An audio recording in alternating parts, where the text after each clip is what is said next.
From Pacifica, this is Democracy Now! I was at my desk when I heard a terrible sound and became unconscious. I didn't know what happened to me, and a few minutes later, when I opened my eyes, I found myself under the desk and saw blood coming out of my shoulder. It was a dreadful explosion. A massive suicide attack in Kabul, Afghanistan has killed more than 80 people and wounded over 350.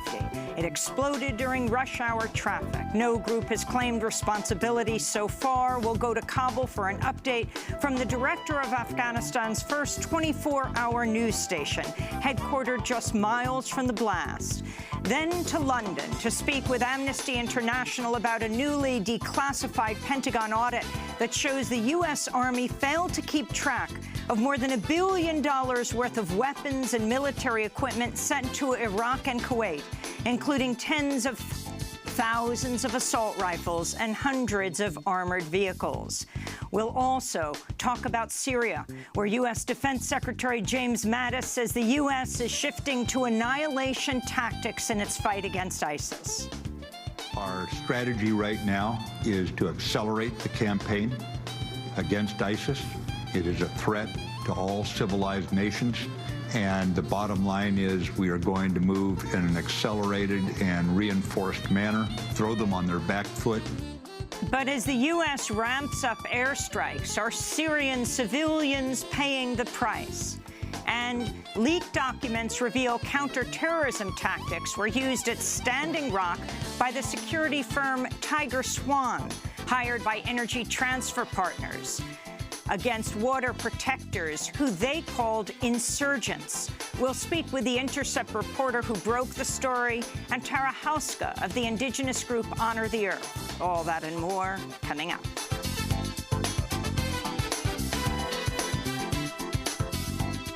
Welcome to Democracy Now!, democracynow.org, the War and Peace Report. I'm Amy Goodman. In Afghanistan, a massive bombing near the German embassy in the capital, Kabul, killed more than 80 people, wounding over 350 during rush hour traffic Wednesday morning.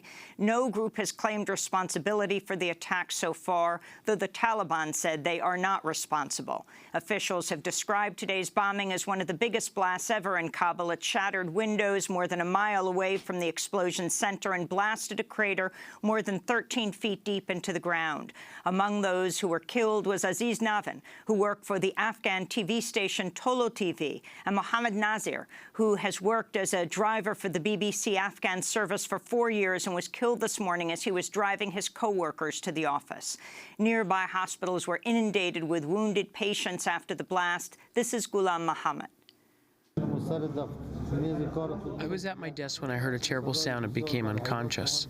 I didn't know what happened to me, and a few minutes later, when I opened my eyes, I found myself under the desk and saw blood coming out of my shoulder. It was a dreadful explosion. Today's bombing comes as the White House is weighing the Pentagon's proposal to send thousands more U.S. troops to Afghanistan. We'll go to Kabul for more on the bombing after headlines to speak with Tolo TV. President Trump escalated his feud with German Chancellor Angela Merkel Tuesday, taking to Twitter to threaten Germany over trade and NATO. Trump tweeted, "We have a massive trade deficit with Germany, plus they pay far less than they should on NATO and military. Very bad for U.S. This will change," he tweeted. Trump's complaints come after Chancellor Merkel called her meetings with Trump at the G7 summit over the weekend disappointing and said Europe had to take its fate into its own hands. European allies have expressed particular frustration over Trump's refusal to commit the United States to fulfilling its pledges to the landmark 2015 Paris Climate Accord. The New York Times reports Trump's inner circle is fiercely divided on the Paris Climate Accord, with Chief Strategist Steve Bannon and EPA Administrator Scott Pruitt demanding Trump withdraw from the accord, while Secretary of State Rex Tillerson and Trump's daughter and advisor Ivanka Trump advocating for the agreement. On Tuesday, United Nations Secretary General Antonio Guterres called on the U.S. to remain a party to the landmark accord. Climate change are already being felt around the world, and they are dangerous, and they are accelerating. And so my argument today is that it is absolutely essential that the world implements the Paris Agreement and that we fulfill that duty with increased ambition. And the reason is threefold. Climate change is undeniable, climate action is unstoppable, and climate solutions provide opportunities that are unmatchable. Former National Security Advisor Michael Flynn will turn over some subpoenaed documents to the Senate Intelligence Committee as part of its investigation into whether the Trump campaign colluded with Russia to allegedly influence the 2016 election. Flynn had previously said he would refuse to turn over any of the requested personal documents, instead saying he'd plead the Fifth. Now Flynn says he'll begin turning over subpoenaed documents that pertain to two of his businesses, as well as some personal documents as early as June 6th. This comes as President Trump's personal attorney, Michael Cohen, said he would not comply with a House Intelligence Committee request for information about his ties to Russian officials. Meanwhile, President Trump and the White House continue to complain about the use of anonymous sources and news reports about the ongoing investigation into the Trump administration's ties to Russia. This is White House Press Secretary Sean Spicer speaking Tuesday about recent leaks about the investigation into Trump's son-in-law and senior advisor Jared Kushner's attempts to establish a back channel of communication with Russia. I'm not going to get into what the president did or did not discuss, but what your question assumes is a lot of facts that are not substantiated by anything but anonymous sources that are so far being leaked out. President Trump has also complained about the use of unnamed sources, tweeting over the weekend, quote, "Whenever you see the words sources say in the fake news media, they don't mention names. It's very possible those sources don't exist, but are made up by fake news writers. Fake news is the enemy," unquote. But on Tuesday, Trump retweeted a Fox News article based exclusively on a single unnamed source who said Kushner did not discuss a possible back channel with Russia during a December meeting with Russian Ambassador Sergei Kislyak at Trump Tower. CNN is reporting President Trump is expected to roll back some of the U.S.'s new diplomatic and commercial relations with Cuba, which were brokered under the Obama administration. Unnamed U.S. officials say Trump may reinstate restrictions on Americans visiting Cuba and bringing back famous Cuba goods like cigars and rum. Officials also say Trump might demand the extradition of people who've received political asylum in Cuba, like Assata Shakur. Before becoming president, Trump's businesses violated the U.S. embargo on Cuba, secretly doing business in Cuba in the late 60s, then trying to cover it up.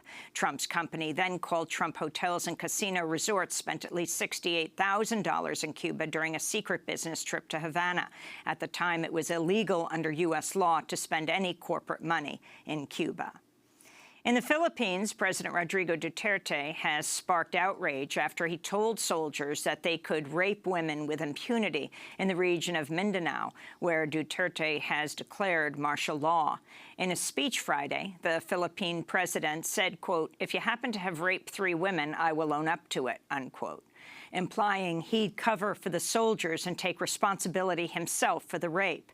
In the past, Duterte has said he wished he'd been first in line in a gang rape of a woman who was raped and murdered in the 1980s.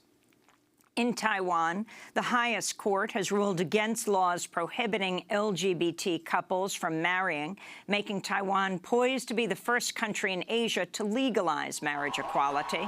The victory came after a long-time LGBT activist sued when he was prohibited from marrying his longtime partner. In its ruling, the court wrote, quote, "The freedom of marriage for 2 persons of the same sex, once legally recognized, will constitute the collective basis, together with opposite-sex marriage, for a stable society," unquote. Back in the United States, in Cleveland, the police officer who killed 12-year-old Tamir Rice has been fired, but not over the shooting of the African-American boy. In 2014, Officer Timothy Lohman shot Rice within 2 seconds of arriving at a Cleveland park where Tamir Rice was playing with a toy pellet gun. Neither Lohman nor his partner, Frank Garmbeck, administered any first aid after Lohman shot him. When Tamir's 14-year-old sister rushed to her brother's side, they tackled her to the ground, handcuffed her, and put her in their cruiser. Tamir died the next day. A Cleveland Police Department investigation concluded the 2 officers did not violate department policies in killing the child. But on Tuesday, officials said Lohman will be fired after a second investigation found he'd lied on his job application to the police department. Tamir Rice's mother, Samaria, said, quote, "I'm relieved Lohman has been fired because he should never have been a police officer in the first place, but he should have been fired for shooting my son in less than 1 second, not just for lying on his application," unquote. In North Carolina, undocumented grandmother Juana Luz Tobar Ortega is seeking sanctuary in an Episcopal church today to avoid her deportation. Ortega's lived in the United States since 1992, when she fled violence in Guatemala. She works as a sewing machine operator at a textile factory near her home in Asheboro, North Carolina. Since 2011, she's been reporting to annual required ICE check-ins without problems. But this spring, after President Trump took office, ICE officials instead ordered her to leave the country by today, May 31st.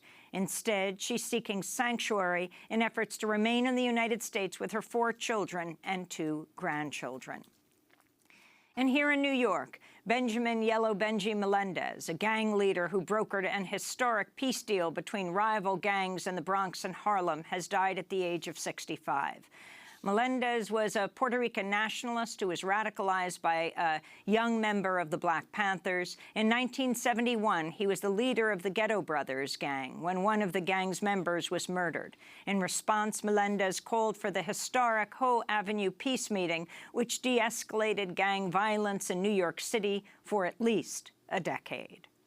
And this breaking news, the Axios News website says President Trump has decided to pull out of the landmark 2015 Paris Climate Accord.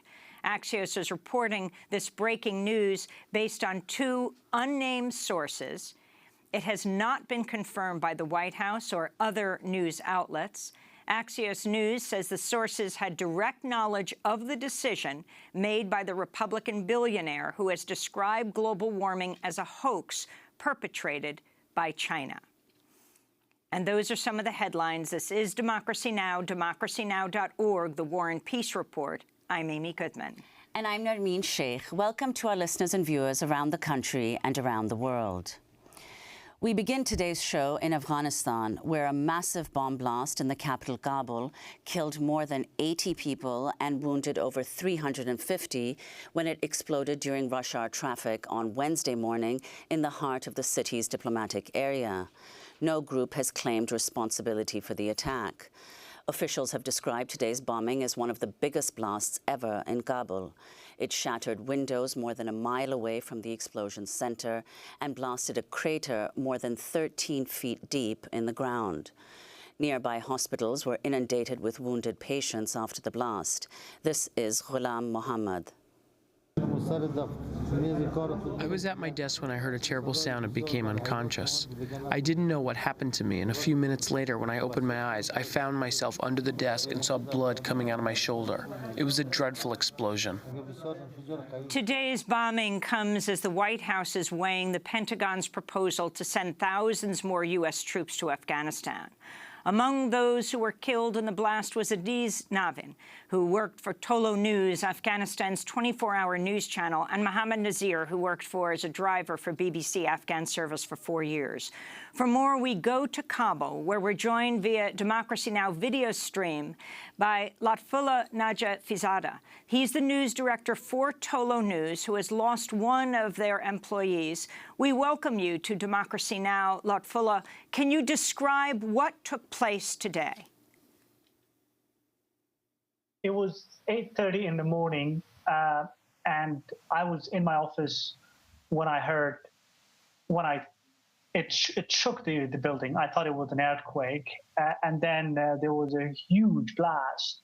We here in the heart of the capital, we hear a lot of blasts. I've heard probably dozens of blasts sitting in my office in the past few years, but this one was different. It was so loud.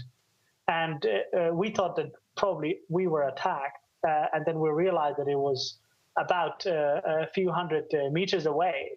And unfortunately, one of my colleagues who was on his way to the office lost his life. And we just buried him this afternoon. it was so difficult for us to go find him. We had to go and find his dead body among over 50 dead bodies, which were at the hospital, 2 hospitals by noon.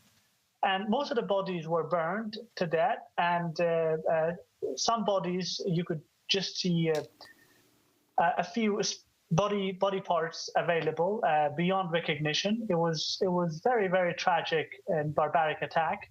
And what's even more unfortunate that no one has claimed responsibility, and the Afghan government has failed to provide explanation that how this could have happened in the heart of the capital. And we feel that there is no accountability from the Afghan government side. Lutfullah, could you tell us what we know so far about the other casualties? You say that some people, their bodies were such that they couldn't be identified after the blast, but do we know anything about the other now 80 or more people who've died in this blast? It's certainly more than 80. There are no official number as of now, but could be around 100 or more. Because most of the people wounded, some of them are in critical condition. They are sent to hospitals in different parts of the city. And I think by tomorrow we would be in a position to know how many people actually lost their lives. But even 80 people plus, that is a huge number, especially when most of them are civilians, working class people who are going to these embassies, NGOs, organizations, TV channels in this neighborhood, which is a working neighborhood in the capital. And they lost their lives, and it is certainly very, very difficult. Lutfullah, can you tell us about your own worker at Tolo TV, Aziz Navan? Tell us more about him, where he was. He was killed in this explosion. Aziz was a 22-year-old colleague of mine. He was dealing with IT stuff here, and a very bright man, ambitious. He always had smiles in his face, very committed to his work. And he was walking to the office when the attack happened. He was close by. He was killed on the spot, and his body was taken to the hospital. This is not the first time that we lose our colleagues in attacks like this. We lost 7 of my colleagues in an attack targeted at Tolo TV last year in January. So for us, it's not the first time, and but every time it happens, it's very heartbreaking and it's very difficult. Do you think it's significant that this happened outside the German embassy in Afghanistan? And an attack, did you see it as an attack on the German embassy? It was a diplomatic area. Parts of the German embassy were affected, as well as the French embassy.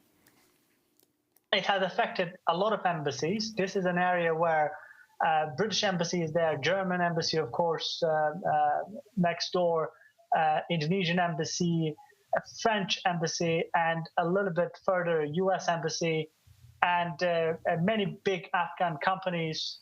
One of the biggest telecom companies, Roshan, is badly affected. So it's hard to say which embassy or which organization was the specific target.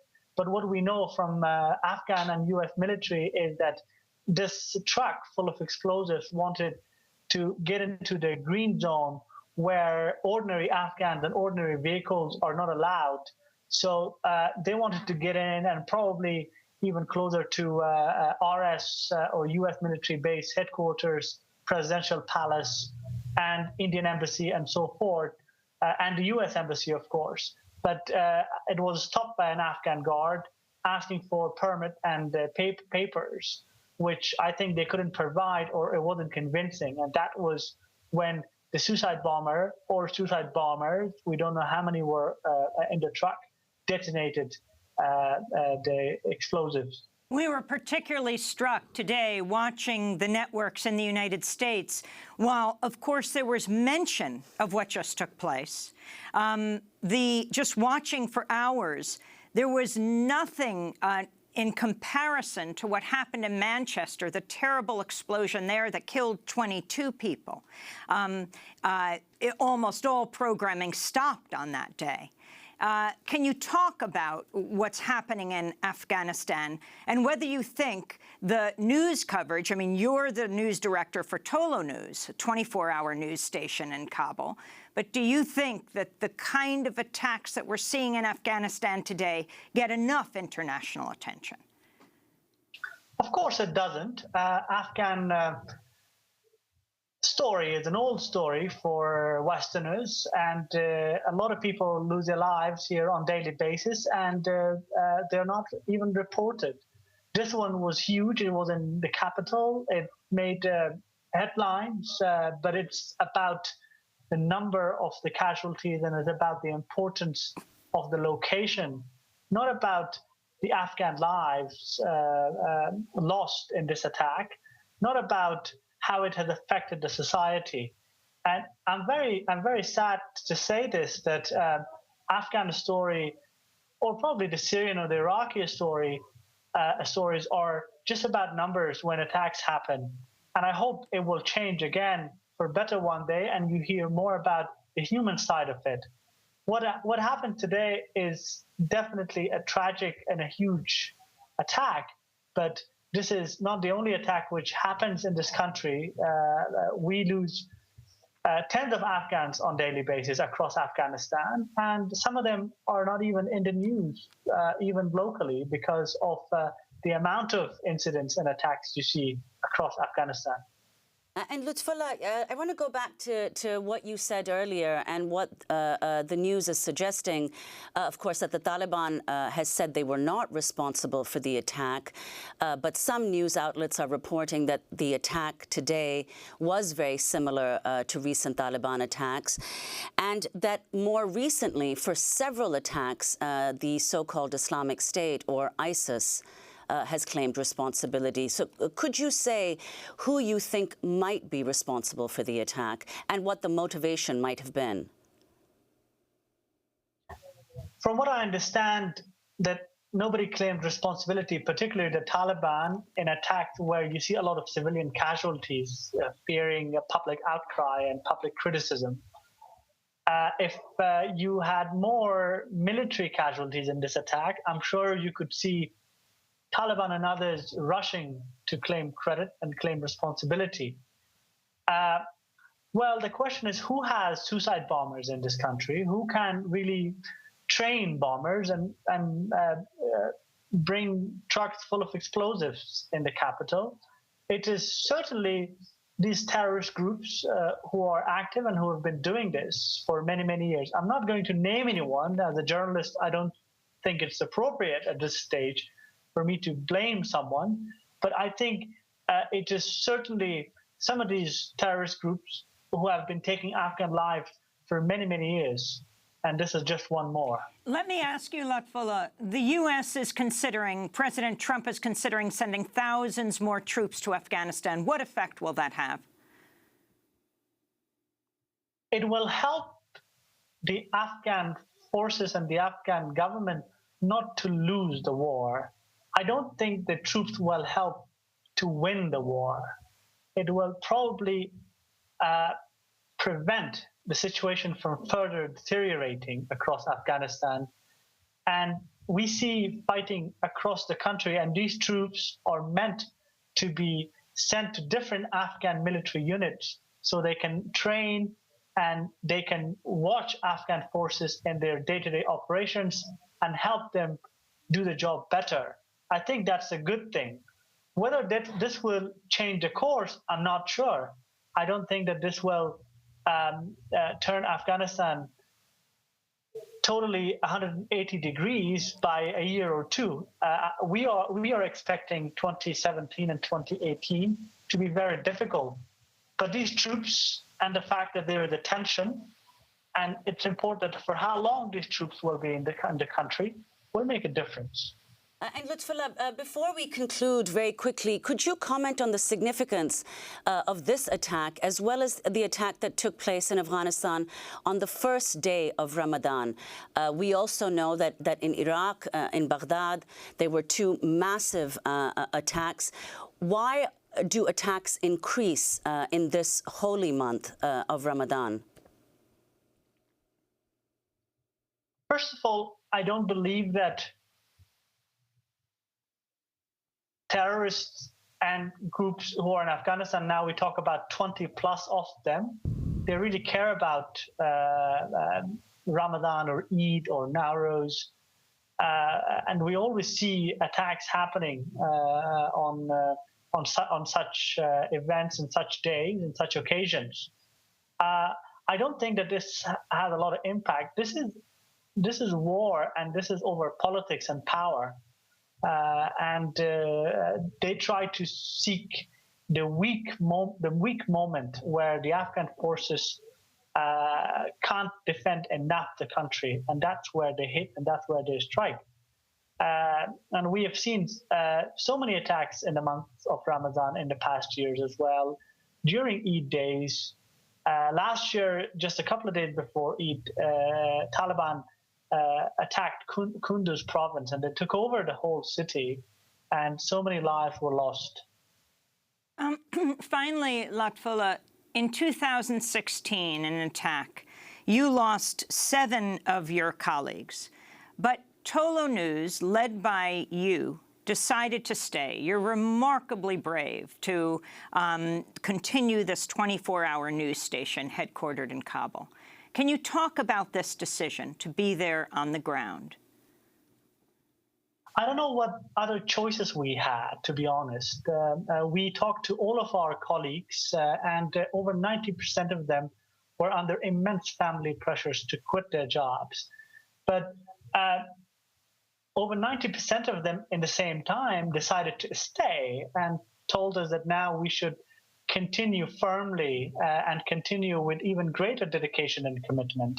I'm very proud to be one of them. I think this country has a future. This country has changed significantly. This country's population, 2/3 is under 25. They dream for a better Afghanistan, and you can't build this country without giving sacrifices or fleeing the reality that you have. People of my generation are very committed for a better tomorrow for Afghanistan, and we accept sacrifices like today, like the one we had last year, and there would probably be even more in the future. Lutfullah Najafizadeh, we want to thank you so much for being with us. News director for Tolo News, a 24-hour news station headquartered in Kabul, Afghanistan. They themselves lost one of their colleagues today in the suicide bomb strike, which it's being described as by a number of news organizations, a major car bomb explosion in the diplomatic area of Kabul that's killed at least 80 people and wounded at least 350 others. This is Democracy Now! We'll be back in a minute.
Katagani by Homayun Saki here on Democracy Now!, democracynow.org, The War and Peace Report. I'm Amy Goodman with Nermeen Sheikh.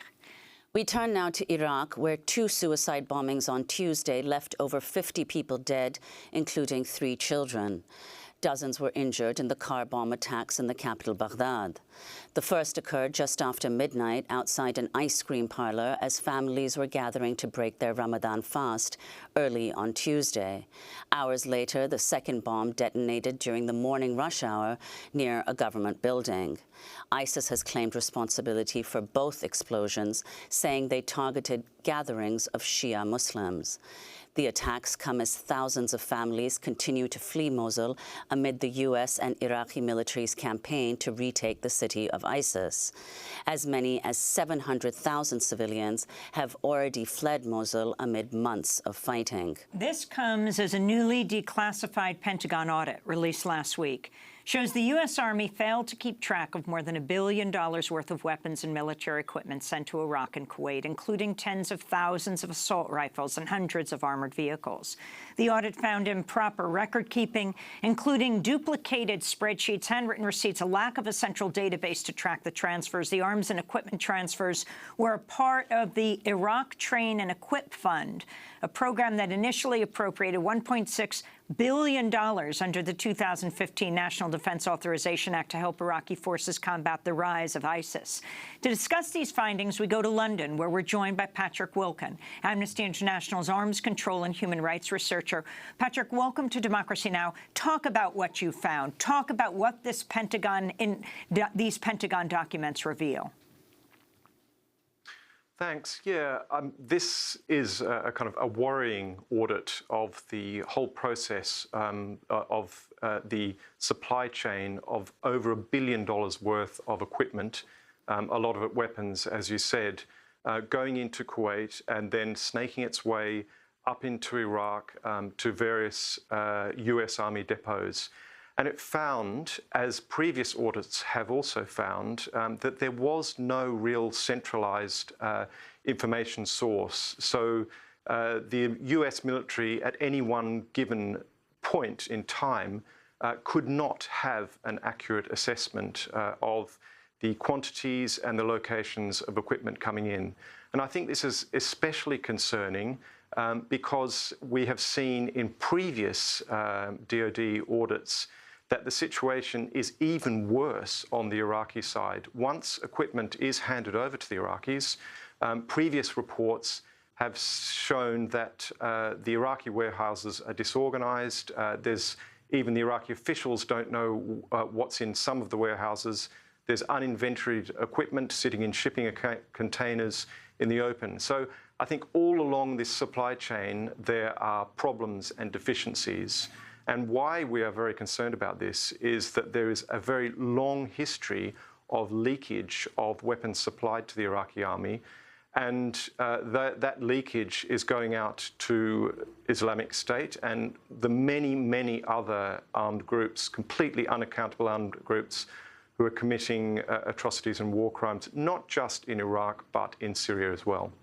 And Patrick, can you talk about where you discovered much of this American military equipment, including assault rifles, among other things, including in stores in Iraq and also for sale online? Yes, well, we have done a lot of systematic work. It's very difficult to actually track individual weapons, but we have been looking at a lot of images and films of Islamic State deploying weapons, and also the Shia militias that are now grouped under the Popular Mobilization Units. And we have looked at what type of weapons that they are deploying. And they're deploying weapons from all over the world, including fairly recently produced US weapons. It's important to note that the US supplies not just its own weapons, but it ships Soviet pattern weapons from Eastern Europe, Kalashnikovs and the like, into the theatre of war in Iraq. And so there's a very eclectic mix of weapons that's being used by the Iraqi army that reappears in the arsenals of armed groups, including Islamic State, and as our more recent research showed, the various militias that have now been incorporated into the Iraqi army, militias that have been themselves accused of extremely serious human rights violations, executions and torture and the like. So I think that the problem is serious. It's recurring. Previous audits have highlighted similar problems. And while Iraq is in great need of security assistance and has suffered terribly over the years with the occupation of a third of the country by Islamic State, the wave of suicide bombings that we're seeing continuing to affect Shia neighborhoods in Baghdad, that assistance has to be provided with care and caution and the appropriate monitoring. Otherwise, the US and other coalition members will just be pouring fuel onto the fire. Well, you've suggested that previous audits have also highlighted similar problems. What, in this case, has the Pentagon said they're going to do to confront this situation and to master it? Well, I think it's very important to look historically at this. At the height of the insurgency after the US occupation in 2003, the situation really got out of control at that point. The US was shipped over 1 million small arms to the Iraqi army to try and staunch the insurgency, and they lost track of 190,000 of those weapons. Many of the weapons weren't registered at all. There was no system for really understanding what was going into Iraq. And that is the key recommendation from this current report, is the same as back in 2007. There is a need for a centralized system that incorporates all the information along a very complex supply chain dealing with vast quantities of weapons and equipment.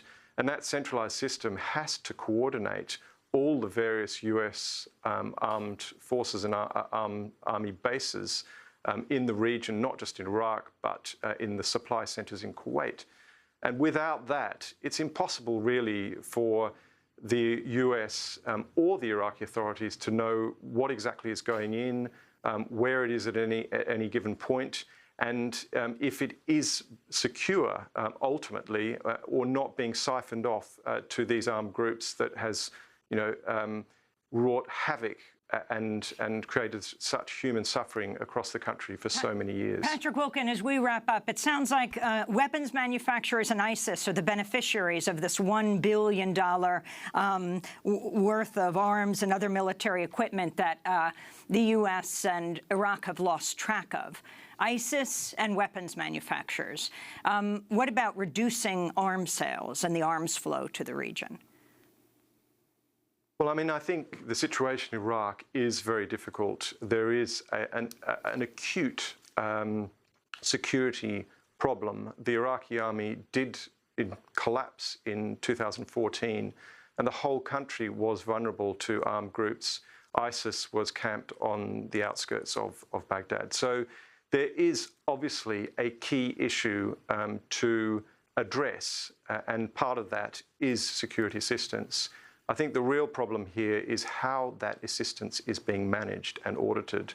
And without that, we will see that the lessons from history won't have been learnt, and this sort of assistance will only come back to haunt future US administrations. Patrick Wilken, we want to thank you for being with us. Amnesty International's arms control and human rights researcher, speaking to us from London. This is Democracy Now! When we come back, we go to Syria and then to a new report from The Intercept talking about Tiger Swan being employed by energy transfer partners, calling the water protectors the insurgency. Stay with us.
Ghetto Brothers, Power by the Ghetto Brothers, Benjamin Yellow Benji Melendez has died at the age of 65. This is Democracy Now!, democracynow.org, The War and Peace Report. I'm Amy Goodman with Nermeen Sheikh. We turn now to Syria, where the Associated Press reports that the Russian Defense Ministry has said a Russian warship and a submarine have fired 4 cruise missiles from the Mediterranean to hit Islamic State manpower and equipment near the Syrian city of Palmyra. This comes as a monitoring group says U.S.-led airstrikes killed more than 100 civilians, including 47 children, on Thursday and Friday in the ISIS-held town of al-Mayadin in eastern Syria. The Syrian Observatory for Human Rights says the 2 rounds of strikes targeted the families of ISIS fighters and that the vast majority of the victims were women and their children. The U.S.-led coalition has acknowledged launching the airstrikes. On Sunday, Secretary of Defense James Mattis told CBS News Face the Nation that the U.S. is shifting to, quote, annihilation tactics in its fight against ISIS. Our strategy right now is to accelerate the campaign against ISIS. It is a threat to all civilized nations. And the bottom line is we are going to move in an accelerated and reinforced manner, throw them on their back foot. We have already shifted from attrition tactics where we shove them from one position to another in Iraq and Syria to annihilation tactics where we surround them. The United Nations Human Rights Chief has called on all countries operating air forces in Syria to take greater care to avoid civilian casualties. The UN High Commissioner for Human Rights, Rupert Colville, spoke Friday. The rising death toll of civilians and injuries to them already caused by airstrikes in Deir ez-Zor and in al-Raqqa governorates suggests that insufficient precautions may have been taken in the attacks. And just because it's ISIL controlling an area, that doesn't mean less care can be taken. Just because it's a particularly unpleasant and horrendous group in charge, it doesn't mean those trying to wrest control of an area from them should take any less care with the civilians living in that area. The journalistic monitoring group Air Wars estimates that U.S.-led coalition strikes in Syria and Iraq have killed between 3,000 and over 5,000 civilians in the past several years, with a significant spike in civilian casualties since January. The coalition has reportedly carried out some 9,029 strikes in Syria since 2014. Recent attacks have hit civilian targets, including packed schools and mosques. The United States and its allies are now reportedly preparing for a major offensive against Raqqa, the last urban stronghold of ISIS in Syria, raising concerns about increased civilian casualties. For more, we're joined by Murtaza Hussain, a reporter with The Intercept, whose latest piece is headlined, "The U.S. has ramped up airstrikes against ISIS in Raqqa, and Syrian civilians are paying the price."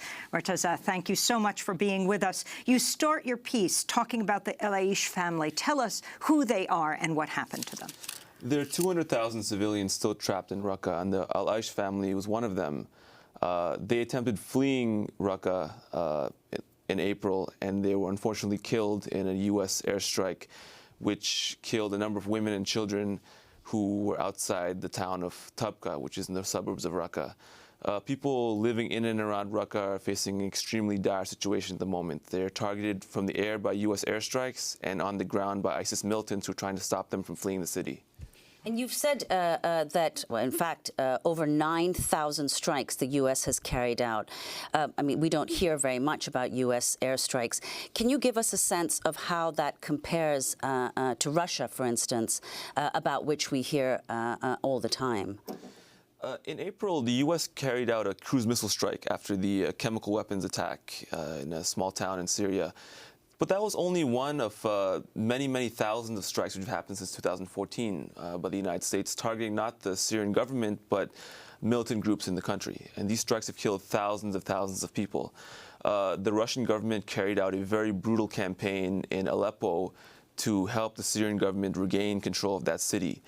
And it seems that since January, the United States is in some ways copying the Russian strategy of ramping up airstrikes, and with what we've seen, a corresponding increase in civilian casualties throughout the country.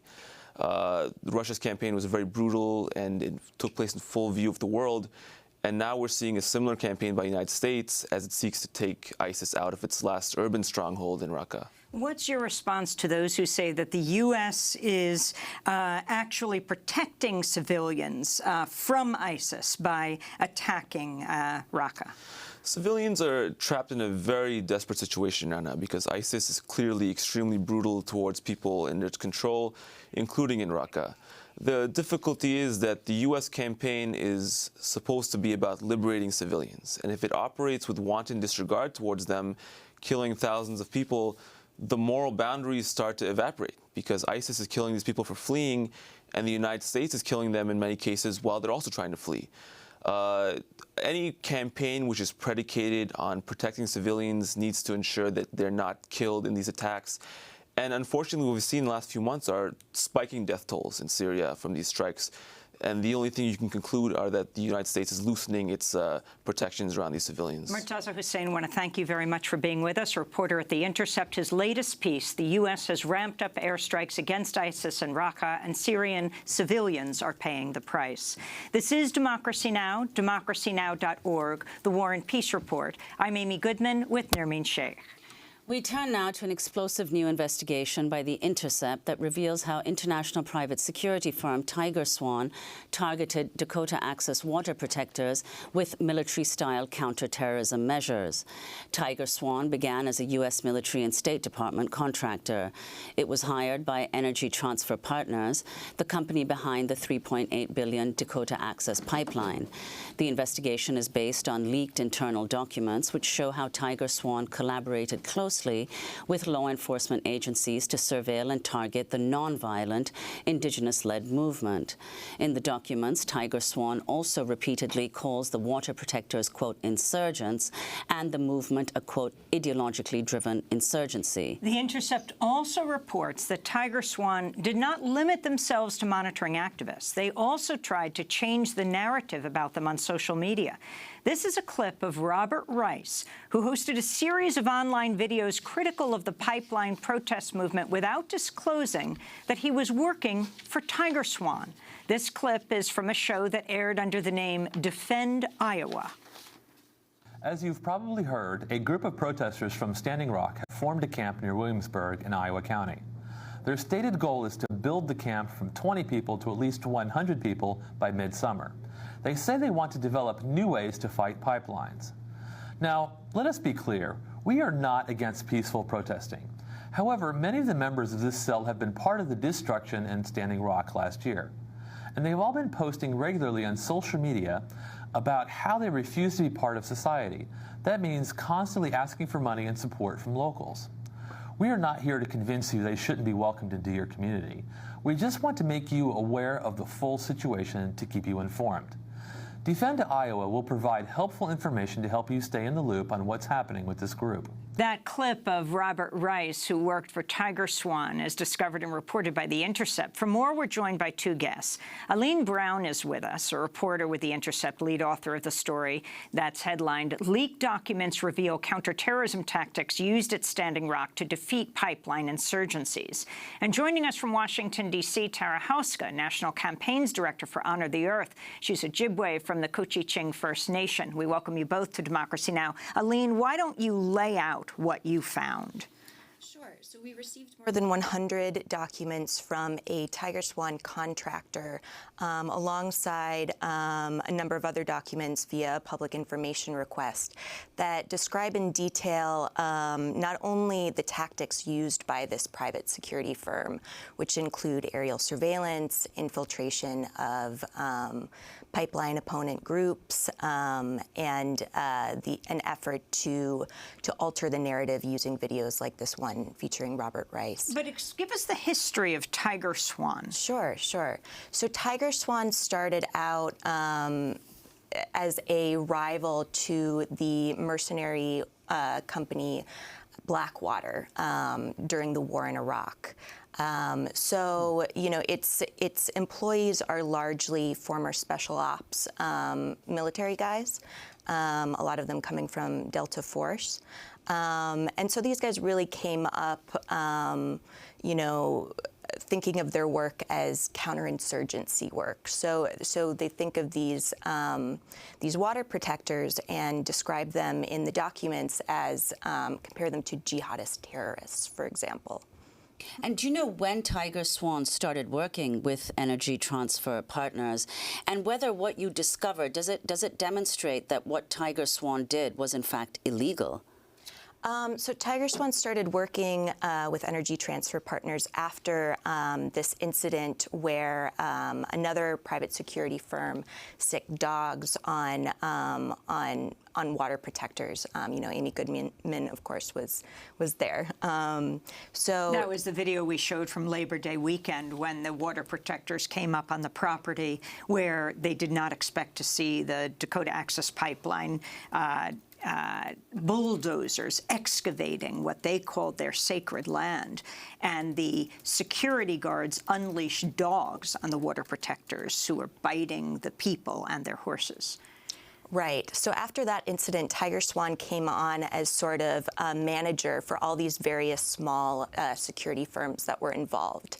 And in fact, they did not even receive a license to operate as a security firm in North Dakota, framing themselves as a management and IT consultant rather than, you know, saying they provide no security work.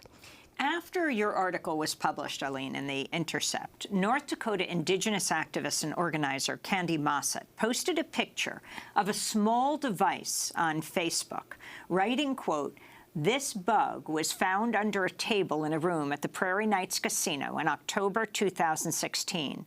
I do believe it's a violation of some sort for a hotel to bug their rooms. I'm sure this belongs to Tiger Swan. After reading the Intercept article, I was reminded of this." And I'd like to bring in Tara Houska now. Tara Houska is with Honor the Earth. She is Ojibwe, spent a good deal of time out at the resistance camps in North Dakota. Your response to both what Candy wrote and found, do you know about this bug that they found, and to the overall article in The Intercept? I saw a number of people posting about various devices that were discovered, and I heard stories about them when I was out at the camps.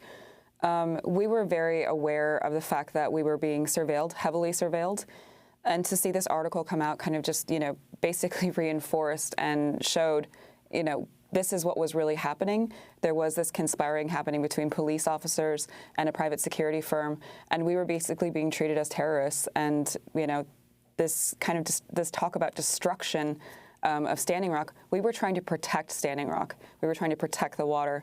So it's just, you know, validates everything we were saying.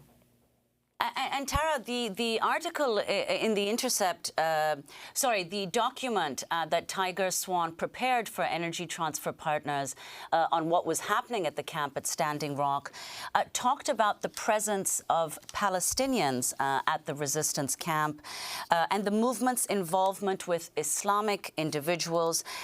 They go on to say that this is a dynamic that requires further examination. Currently, there's no information to suggest terrorist-type tactics or operations.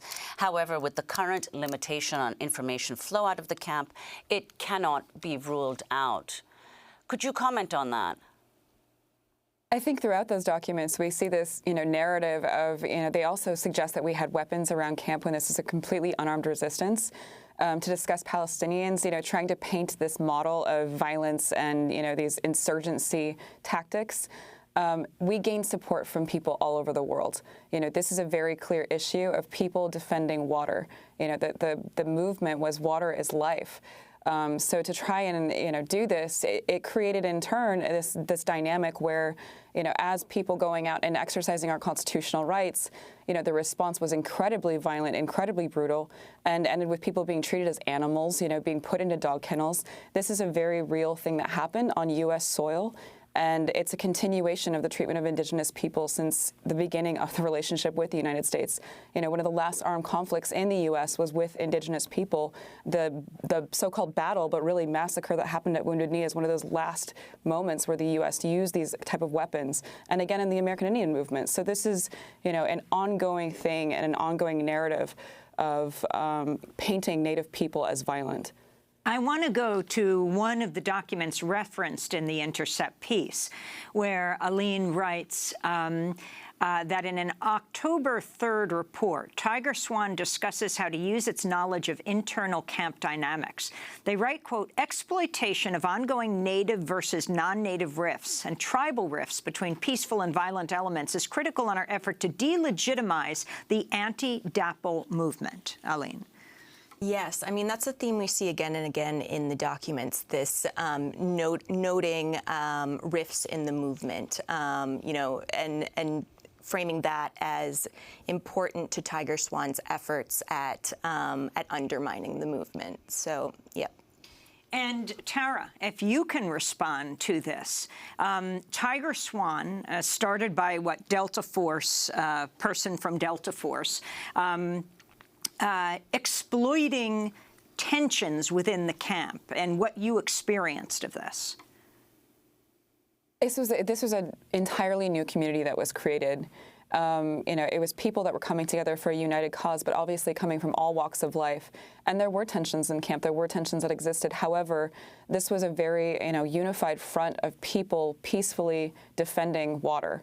And peacefully, you know, trying to change a narrative and trying to, you know, stop this corporate takeover of our natural resources and of our continued survival. It does not surprise me at all that those, you know, tactics were being used. The divide and conquer method is one that has been employed against Native people and against now movements. They also discussed how they are looking now at other pipeline, you know, insurgencies. These are people trying to protect their water and saying no. So to exploit that and try to fractionate the movements just tells us as organizers on the ground we have to be extremely unified and all come together and remind ourselves continuously of what we're there for. Tara, very quickly, is oil flowing through the Dakota Access Pipeline? Donald Trump says he is against leaks, but not this kind. Apparently, there have been a few leaks in the Dakota Access Pipeline. Is it flowing? And finally, can you respond to this latest news that's just coming over the wires? Multiple news outlets, ABC, CBS, say President Trump is poised to pull the United States out of the landmark 2015 Paris climate change deal. Oil flowing at DAPL and the climate change deal. You know, the Dakota Access Pipeline isn't even operational yet, and it's already had a number of leaks. So oil is not flowing in the sense of it being fully ready to go, but there's already leaks happening. So exactly what we were talking about this entire time, this concern about leaking happening, is already happening before it's even operating. And as far as the Paris Climate Change Accord goes, you know, it's not surprising at all from hearing from a president that said, we're basically going to turn this process into a rubber stamping, you know, situation and deregulate, deprotect all these resources. So it's very disappointing, and I'm hopeful that other world leaders step up and, you know, hold the United States accountable for this. Last question. If it's not operating, how is it leaking?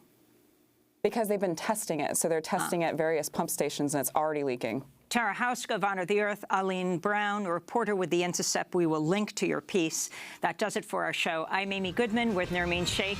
Happy birthday to Angie Karen.